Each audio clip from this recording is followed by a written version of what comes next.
Good evening, Paynesville Area Schools, and welcome to another school district town hall. This evening we've got three topics on the agenda. We're going to talk with Mr. Oehrlein a little bit about commencement and what the graduation process ceremony is going to look like. Mrs. Holmberg, elementary school principal, she's going to be joining us via a video. She's going to talk just a little bit about elementary summer school that's going to get going later this month. And then lastly, we're going to transition to the building project, and we're going to highlight a specific space that's going to be new. I think many of you will recognize that space, but we're in the process of repurposing the downstairs, which used to be the old wrestling room, into more of a strength and conditioning space for our students that are participating in athletics and activities in various student groups. And then closing, we will have just a brief update as far as a potential grand opening and open house. Couple things just to remember. We are sitting here on June 1st. This is going to be our last district town hall for the 2021 school year. We will be taking the month of July off. There won't be an event in July, but then look forward to these events starting back up in August as the school district is kicking off the 21-22 school year. So with that, welcome, Mr. Oehrlein. Well, thank you. And so we're gearing up. We're into June already, and one thing the pandemic and our current situation has kind of forced us to do a little bit is to be a little creative. And so last year we had the first time ever we had our car parade as part of our graduation ceremony, and so that was really a good experience. So we thought we would do something similar to that again this year. So graduation is scheduled for Sunday, June 6th, and the car parade is going to start at 1:15, and that will start from the ambulance garage and follow the same route that we had last year. There should be a parade route that will be posted in the Paynesville Press and online on our website. So after the car parade, we are going to continue with our new adventures of graduation ceremonies, and our ceremony this year will be on the baseball stadium, and so we're really excited about that. We've been kind of mapping things out, working on a sound system, and we think we're ready to go for that. So that'll be a 2:00 start. It's supposed to be really warm that day, and so we will have water available in the concession stand for sale, and we will have golf cart taxi service for folks who need some assistance or who would like to get a ride from the parking lot up to the baseball stadium. That brings me to the parking. We will be using the middle school parking lot for the cars that were in the car parade, and so anything left over from that, any space left over will be able to be used by the public, and also on the west side of the parking lot of the school, and then over at the old Shopco as an overflow. But we do have some golf carts lined up to provide taxi service if needed. So we're really excited about it. And the weather looks like it's going to be warm and it's going to be sunny. And I think any weather that we have is going to be better than sitting in a unair conditioned gymnasium. So what is Plan B if I don't want to say I don't trust meteorologists, but what just happens if maybe a meteorologist gets this wrong and we get some weather towards the end of the week or at the beginning of next week that we just weren't anticipating? What's Plan B? Well, I think we were going to just have it in your backyard. Well, I'm mowing the yard tonight. Okay. Unfortunately, it's growing about a half inch a day. So that means I will have to mow again. I'll put that on the fridge. Okay. Well, Plan B is that we set up, we move everything inside. And so we've been, working with the custodians and trying to make sure that we're ready for Plan B if we need it. And at this point, we are just hoping that the weather holds up and we have some sunshine. Excellent. So 2:00 on Sunday, June 6th, commencement. Parents, grandparents, community that's coming to this. As far as restrictions with attendance and any of that, can you just give a little bit of info with that? Sure. Well, at this point, there are no restrictions. There's no capacity limits. There's no social distancing guidelines or masks. So we're really excited to be able to, give our people in attendance the full graduation ceremony effect. And so we're just really looking forward to that. We are going to be live streaming it, and that can be found on our YouTube channel, Paynesville Studios. And so if you're not able to make it, you'll be able to watch the ceremony there. The car parade will not be live streamed, but the graduation ceremony will be. And then community families are invited and more than welcome to be out on the parade route. It's going to be in the Paynesville Press, but they're welcome to be out on the parade route to cheer on the class of 2021. Absolutely, absolutely. I think it was very well received last year, and we're looking forward to it again. Excellent. Excellent. So then just a reminder for the public, as far as parking, we are still in the midst of a building project. And so that is going to create a little bit of a premium on space. They're expanding the perimeter of our construction zone right now just because they're moving towards final phases of the project, which means they're finishing up the actual asphalt work and the curb and parking lot around the new addition.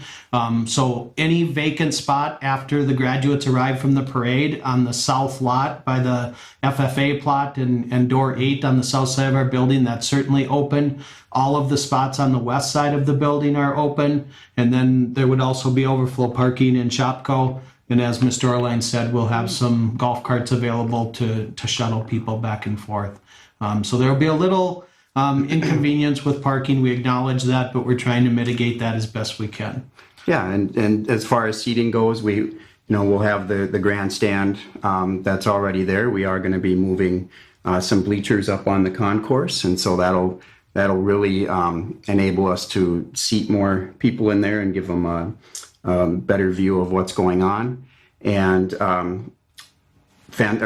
attendance is, we're expecting a lot of people, and we're hopefully be prepared for it. It's going to be a casual atmosphere, and families are welcome to sit on the grass berms and wherever we have space available.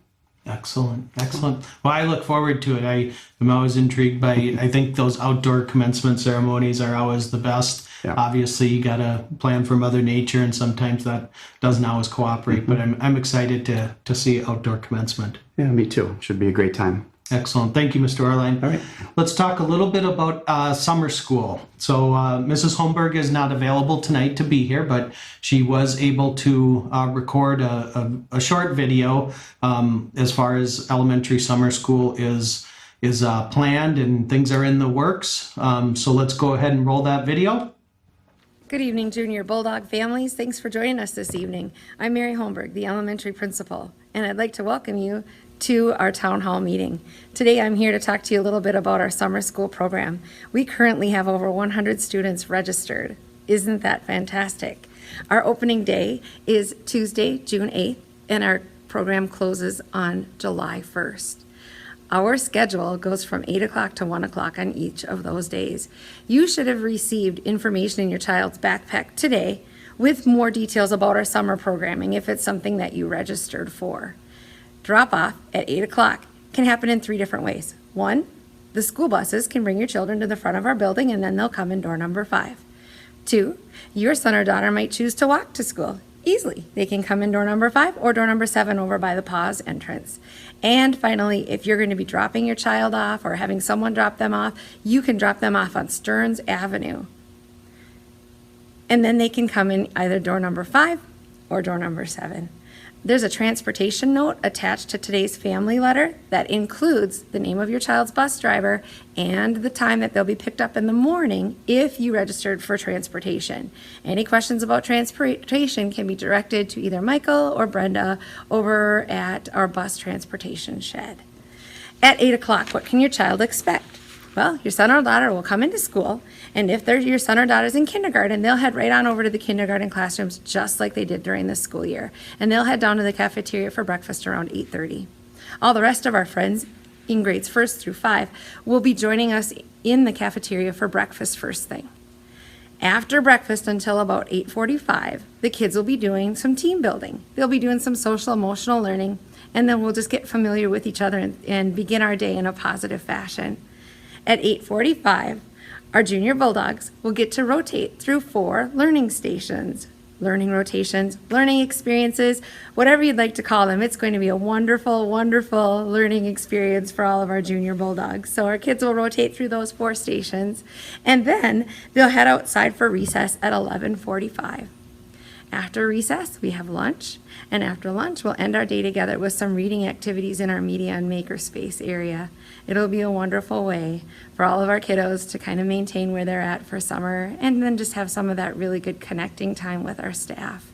At the 1 o'clock hour, if your child rides a bus, the buses will be right outside our front doors waiting to pick them up. If your child walks home, you can expect them to depart from our doors at 1 o'clock. And if you're doing parent pickup, again, please use Stearns Avenue for parent pickup. If your child attends pause, not to worry, we have staff on board that'll be walking them directly to pause. We do know and realize and are thrilled that so many of you have also decided to take part in some of our community ed activities. Not to worry, if you let our staff know, they'll be sure to go get them and get them to and from any of the activities that are happening in our elementary school space. We want to make this a positive experience for everyone. The letter that you received today looks like this, and it's got some information on there. Like I said, Michael over at the bus company at Paynesville Motor and Transfer. Audra Laura, who's our summer school coordinator's information is on there. And you'll also note that Megan Matt, Miss Megan as our students call her, in our front office is available during summer school hours as well. And of course, you can always reach out to me and I'll return your phone call or email as soon as I can. If you have any questions or concerns along the way, please let us know. Just wanted to share with you a little bit about MDE's guidelines for summer school programming. Our kiddos do not need to wear masks during summer school programming, but be assured that we're still going to practice those safe hygiene practices. We're going to get outside as often as we can, and our staff will be wiping down some surfaces if there's any rotation in the same classroom. So we're going to work together to make this a safe and fun learning experience. That's about all from me here in the Paynesville Area Elementary School. You take care of you and yours. Remember, if you have any questions, we're always here, and we are so looking forward to having your kiddos with us at Targeted Services. Our staff are thrilled to have this opportunity and try some new and fun activities. So take care and go Bulldogs. Thank you, Mrs. Holmberg, for the update as far as elementary summer school is going. That's greatly appreciated. We look forward to getting elementary summer school going and get that programming off and running. That program will start June 8th, so we're excited to get going. Through the magic of television, we have transformed Mr. Oehrlein into Mr. Maher. Welcome, Max. Thanks for having me. So the other thing that we're going to talk about a little bit this evening is the former wrestling room has now been transitioned into a strength and conditioning space. I don't know that there's necessarily a name for it or anything yet, but it is part of the addition and part of doing things differently, kind of with the fitness center as a whole. Also opened up this space due to having a new multi-purpose room that's also a wrestling room in the addition. So Max is here this evening just to talk a little bit about this. And maybe, Max, before we show some photos, maybe you could just talk about kind of the overall purpose and kind of the idea behind how this space will be used. Yeah. Well, unofficially, some students have been calling it the factory. Well, there you go. So we had our opening trial period of Connect time for the secondary school. And it actually timed up perfectly for the week that we had our equipment transition down there. So some of the students got to use it already. The primary purpose or goal was obviously to repurpose that space to make it utilized by our district and try to meet a need at the same time. And over a period of time, using the fitness center has been fantastic for our students, our student body and our athletic programs, but there's always this give and take with it being a community facility and people paying a membership, and rightfully so. When they pay a membership, they feel like they deserve some type of access that's limited, and that makes sense. But at the same time, it's a school facility, and so when you're bringing in teams of 45 students in there, just creates these conflicts. And so we have repurposed that space downstairs. And on the one wing, we have platforms, and we have 4 of them right now and 2 more that will go down there to make 6 total powerlifting stations where the student athletes can do pull-ups, power clean, squats, bench press, a number of the powerlifting exercises that would be traditional for athletic lifting. And then the other wing is a section of indoor turf, which is generally meant to just be wide open for plyometrics. We're going to have some anchors on the walls for resistance bands to be put in for athletes. You see a flip sled there that's literally can be pushed, pulled. You can take the handles off and pick it up and flip it over.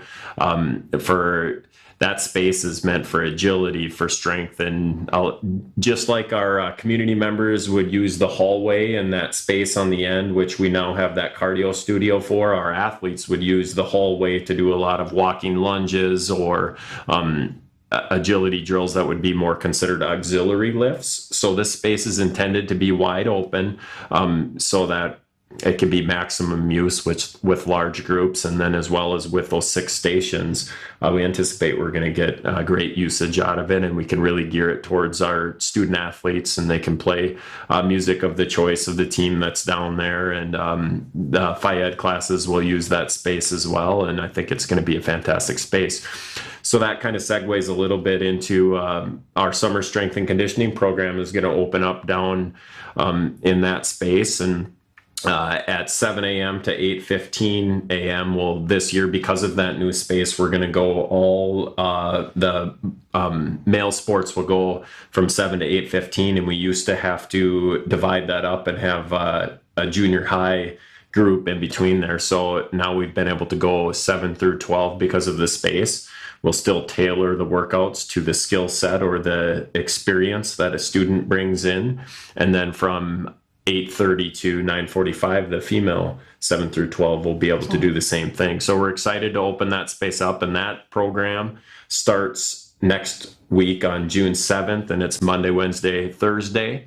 And students, parents, you can still sign up. It's not too late. The cost is $75, and Day One Sports, Justin Rost is the head strength coach at St. John's University and also runs his own strength and conditioning program, and he's partnered with us to offer that program.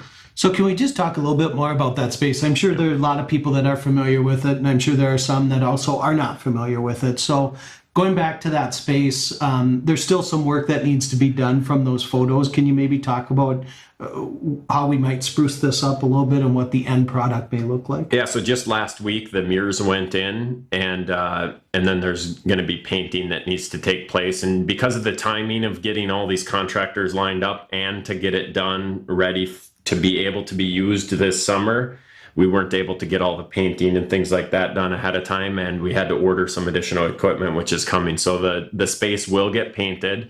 There's some additional lighting that's going in there as well, so it's nice and bright. And then as time goes, I imagine we'll use the Innovation Center and some of the CTE spaces to make signs and decals. And yep, of course. And so potentially we'll have a sound system go in there. For right now, we just have one of those portable speakers that's Bluetooth, and sure.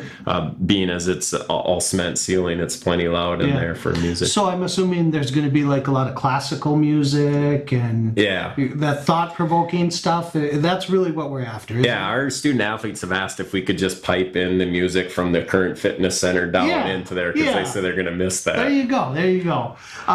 So then when we look at where those platforms were for the squat racks and stuff, that floor now is an epoxy floor. Yep. And so that old cement floor that was underneath the wrestling mats is now epoxy, and then that ties right into that turf carpet that you were describing. Correct. So that section right that you're seeing right there has turf, and that's fastened down, glued down, and then there's a rubber transition strip that just goes right to that epoxy floor that those powerlifting stations are on. And there's 2 more that will go into that space, and then there's some dumbbells, and very little additional equipment is going to go in there. We have some hooks going on the walls to hang resistance bands, and we will have some other medicine balls and things like that. But we believe that we're going to be state of the art as far as our athletic strength and conditioning to be able to use those 6 lifting stations. There's actually way more than 6 exercises you can do on there. They have built-in pull-up bars on there, and you can have somebody set up to do power cleans while somebody else is set up to do bench press. And so there's resistance training that can go on in that space. And then you have a lot of other auxiliary body weight exercises that can take place in the other space at the same time. Excellent.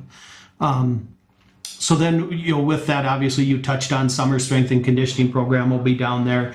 Are you anticipating then come fall season that would be the primary space for maybe the football team on a strength and conditioning day, that's where the football team would be, or maybe the volleyball team has strength and conditioning planned into their practice plan, that would be the space they would use? Is that the intent? Yeah, and I think what you'll find is that our student athletes are probably really going to choose that space over the fitness center by default because it's really geared around the needs of those athletic teams. But our intent is that full team workouts will take place in that space, and then we'll just coordinate among the teams that are in season on how to use that space, no different than what we did with the fitness center. And our anticipation is that from an athletic standpoint, that we will essentially no longer be taking full group teams into that current fitness center. There still will at times be some students or athletes that purchase memberships and use it just like somebody else. And I think at times there will be some Phy Ed classes that potentially could use that space if it's more of an introductory how to use those machines and getting introduced to that. But by and large, I think our students have really enjoyed the experience and what they've seen down there. So I anticipate that the driving force from them is that's where they're going to want to be. All right. So is it fair for me to ask a football coaching question? So, sure. So is there any sort of, first of all, the factory, I like the name. Yeah. So whoever those students were that came up with there, ingenious, I like it. That's good thinking. But I'm just curious if there's, you've had some vendors down there as far as the epoxy floor, as far as the turf. There's a vendor in just doing the mirrors here last week. Any of them talk about getting over the hump of that semifinal football game? Is there any warranty with any of this stuff? Boy, yeah, I guess now the pressure's on, right? If you can't win with a facility like that, I think, the facilities, and you and I have had this discussion in the past, it takes more than just facilities to make it happen. And there's no magic facility that if you say, boy, if we have this, now we're going to be successful. You see some really successful teams that have really poor facilities, but anytime that you have the facilities there, you just open up the avenue for those students to take advantage. And I think also even for coaches and for student athletes who have been involved up to this point, it's just a real invigorating shot in the arm. Like, wow, it's something new that maybe provides that little bit of spark to continue on. As far as the state semifinals, we better get back. I don't know if you remember, we actually lost in the section finals this past year, so I'm surprised that you brought up a football question. Yeah. Well, and I say that jokingly. I am joking with that, but personally, I think it's exciting to see a section of the building be repurposed with really something that draws kids and that kids just are naturally buying into. And clearly, I think if they're already in the process of coming up with a name, I think that speaks volumes as to their interest level in using the space and stuff. So to me, that's very exciting. I couldn't let the opportunity go without asking the football question, though. Sorry about that. Thank you, Max, for your time. Just a couple other things for housekeeping. Just want to remind everybody, as I mentioned at the beginning of this, this will be our last district town hall for the 2021 school year. We will not have an event in July, but do look for notification in August. There will be a back to school event on this platform as we prepare for the 21-22 school year. Before we go, I do want to just touch base and get community thinking about the building project. We mentioned it multiple times this evening. It continues to move quickly. I'm really hoping that we actually are going to get that space turned over to us a little earlier than anticipated. So I would like the community to start marking their calendar for Thursday, August 12th. That is the date right now that we're tentatively planning a formal kind of grand opening, open house, welcome event. It would be open to all community members, parents, students. Anybody in our community is going to be invited to that. And so I just want people to get that on their radar, that that'll be the grand opening for that. As we kind of work through summer here and August calendars become a little more clear, do look for things in the Paynesville Press, look for things on our website. But we are actively planning that event. And right now it looks like Thursday, August 12th will be the date that most likely that event will take place. Finally, and I referenced it a little bit, but that building project continues to move swiftly. We're coming in on budget and on time. I am just so very thankful that we were able to start this project when we did versus potentially starting it later and dealing with some of the materials and supply issues that are popping up in various sectors of the building industry right now. So everything is ready to go, and we're progressing towards having our addition fully operational and ready to go in August, which is exciting.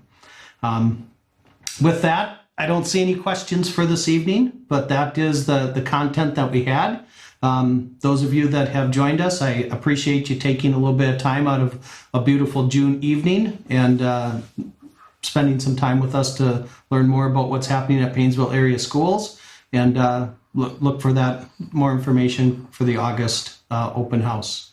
Take care and have a good evening.